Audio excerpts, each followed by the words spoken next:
Hi there everybody, welcome back to the channel. I hope you understand and don't get too upset about the exposure going on in the video. It is very overcast and then very sunny every couple seconds it seems. But today we're just going to talk about some of the comments that people have left on my channel over the past couple years. You could think of it sort of as celebrities reading mean tweets, but I don't really get any mean comments, so I just thought it'd be pretty cool to share what some people have said in the comments section over the years. And so, first one, what was the cost of the print, please? So I think this was on a video I made about large format printing. I did I think it was a 24 by 36 print. It was about $55 from the print from WHCC. I believe it was like just a regular paper print, like a poster print size. And then I got a frame from Joann Fabrics for like $25. The frame's kind of meh. It doesn't hold the print tight against the plexiglass in the front, so you can see some, rolling in the print. And it did arrive to the house rolled up, so not a big fan of that. But I mean, it's a big print, so I can understand. This person says, "Any day in the kayak and camera is always a good day." You are absolutely right, except for today. That's why I'm completely soaked right now.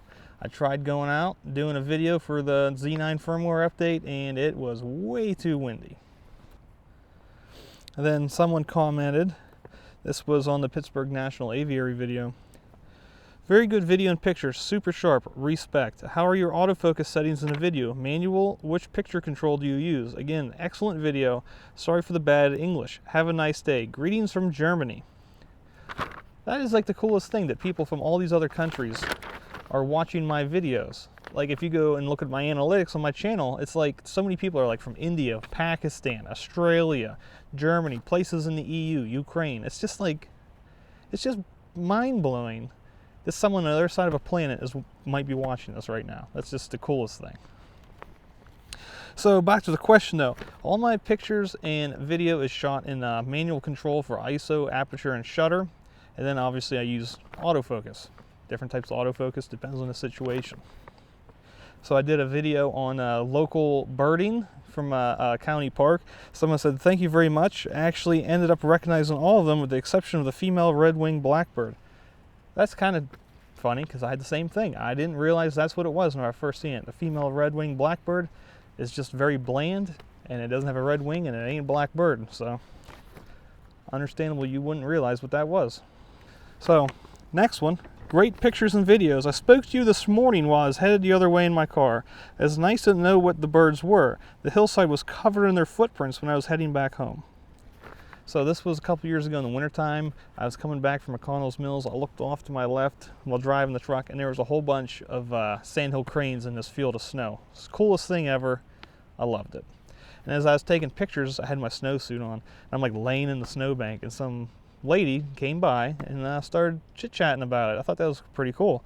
And I just really appreciate when people see me out there doing my thing and they come up and strike up a conversation, It's just cool to experience it with someone else. So apparently this was a video, if I remember correctly, a video of Lake Erie shore with some waves crashing on the beach. I was like, I don't know, 8 to 10 feet away, and I was just basically taking B-roll to make like an ASMR video or B-roll for another video. And this person says, "To be honest, you wouldn't even risk putting your gear so close it would be washed away, including yourself." Yeah, I don't think I'm going to get washed away 8 to 10 feet away from the bank. I mean, I appreciate the worry, but I was perfectly fine. This must have been from a video of me in the kayak. "A shed load of camera gear in a wobbly boat is surely a recipe for disaster, is it not? Very enjoyable video, nevertheless." Well, I've been in kayaks now for, I don't know, almost 20 years, kayaks and canoes of various types. So I'm not too worried about tipping it over and losing all my equipment. But I'm glad you enjoyed it. I'm sure there's more coming for that. This was on my Black Rapid review video. "I carry mine," I'm assuming they mean carry the camera and the lens. "I carry mine screwed to the base of my camera and have the lens facing behind me to avoid anything hitting my lens from the front when walking through bush or rough terrain. Been carrying mine like this from the camera base for a year now without any danger or safety issues. I trust this strap 100% to protect and carry my Canon R6 with the Sigma 150-600 Contemporary or my RF 800 f11. I'm assuming they mean that they're putting their camera or their Black Rapid strap screwed into the camera base and with the lens foot, and they're saying that that's been fine for them, which maybe it is. But personally, I would not recommend that anyone carry a big lens with all the weight on your your lens flange. There's a high chance of breaking that off. This was a time-lapse video that I did about the North Star. I did the same thing, but I couldn't get the stars to play music for me like they did for you. That's a funny comment. I'm not sure if they're flirting or just being funny. Another comment on a kayak video. So much tech in one little kayak. My luck, I'd pitch it all into the lake by accident. Great video. You make me want to get outdoors more often. That's why I do this. If I could convince one person a week to go outside and enjoy nature and get out of the concrete jungle of the city, I've done my job. Next one, I'm not sure what, this must have been a camera review that I did. Very good level of detail. I find most camera reviews pretty basic. Honestly, I do too. I watch all these different videos and I think to myself, well, they didn't include this or this or this or this other thing, or they didn't answer this basic question that everyone always asks on new equipment. So yeah, usually it takes a couple weeks to a couple months to finish a camera review video, just so I can make sure I get every little piece in there that I can think of that people might find useful or entertaining. This, what was the phone on top of the camera for? So this is for the Z-Cam thing. I did a review on that. It'll pop up there if you want to check it out. They were asking why I had my cell phone attached to the top of my Z9. It's so that you can record the EVF and show everybody what you see from all the camera settings. This one says, must have been on a Z9 review video. Fact 1. AF from all makers is very good. They have improved a lot since the recent update. True. All autofocus from all manufacturers is pretty usable for most people's cases. Fact 2. Nikon's AF is not as good as the competitors. I mean, I would give you that on the Z6, Z7, Z5, Z50, ZFC, Z30. But I gotta say the Z9 is within 5% of everybody else. Sometimes more, sometimes less. What are you using to record the EVF? I'm looking for a cheap way to record some EVF action to make small video clips of some of my kids' sports highlights while getting the photos. I tried it the other way of grabbing stills from the video, but most are blurry, being shot at a lower shutter speed. So, as I mentioned earlier, it's just a Z-Cam thing that records the EVF to your camera or to your phone. You don't actually use it as a recorder. You can't record anything from the camera onto your phone. It's just recording what the EVF displays. And if you want to reduce the blurriness in your video whenever you take a screen grab in like DaVinci Resolve or something, just crank your shutter speed a little bit higher. Like if you're shooting 30p, maybe shoot 1/60 of a second instead of worrying about the 1/60th 180-degree shutter angle crap. From a camera bag review. Great, now I want one, but don't need one, another bag. Trust me, I know. I want all the different camera bags out there, and well, I'm pretty sure my wife would yell at me if I did that. This must have been in one of my very first videos. I understand their comment. It says, I can't hear a thing you're saying. Yes, I understand. That was, if I remember correctly, it was a Benro tripod review in 2019, I believe. So I'm bad with math. 4 years ago. And I used a shotgun mic on top of the camera plugged into the side of the D500. D500's got a pretty terrible mic amp in it, and because it's on a crop and I was shooting 4K, like the 24mm lens ended up being like 75 and the camera was 15 feet away from me.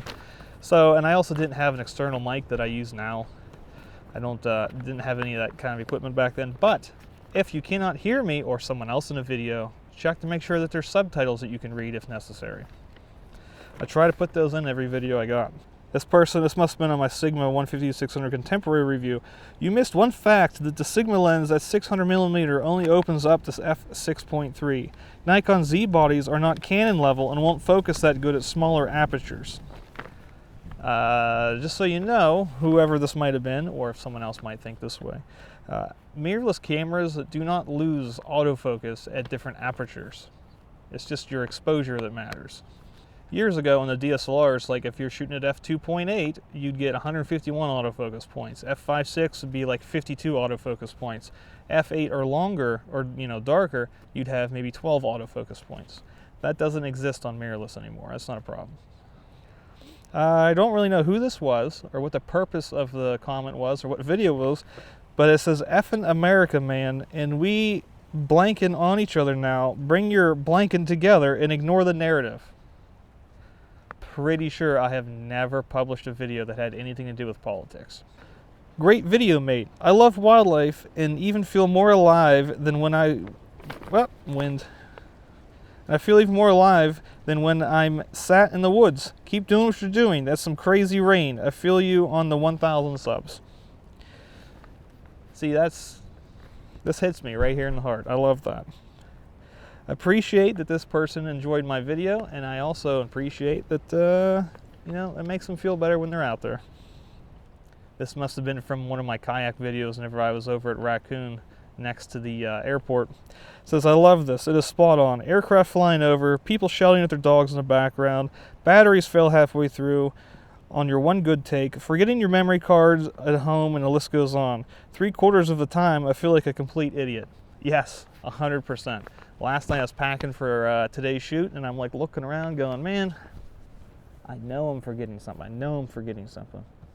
Couldn't place what it was. Had no idea what it was. I come out here, it was a script from another video. Brilliant. Next comment says, "Fantastic work. Well done. Really interesting to watch, and the results are really pleasant to look at. Definitely going to look into getting an ND filter and applying the tips you brought up when I go to shoot landscapes next. Thanks for taking the time to make this video." I don't personally remember which video that was. It might have been like a waterfall or maybe a long exposure landscape one. But it makes me feel great whenever I can teach someone some new skills that they can apply to what they already know or just learn from the very beginning. And then might be able to bring their photography to the next level. I feel like I've done all the hard work myself, and now I'm just trying to elevate everyone else around me to be better than what they are.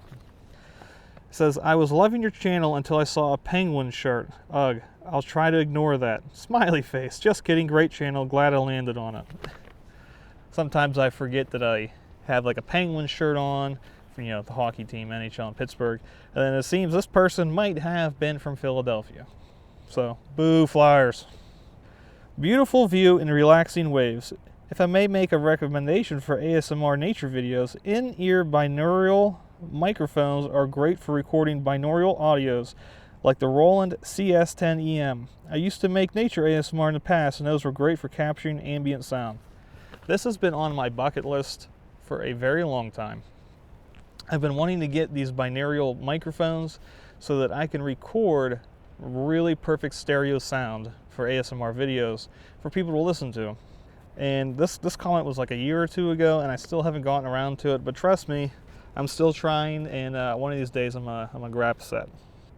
And the last one is, someone commented on my F-15 Eagle video, "These are Charlies, not mud hens. These are the C, not the E." So I must have put F-15E Strike Eagle instead of C Strike Eagle.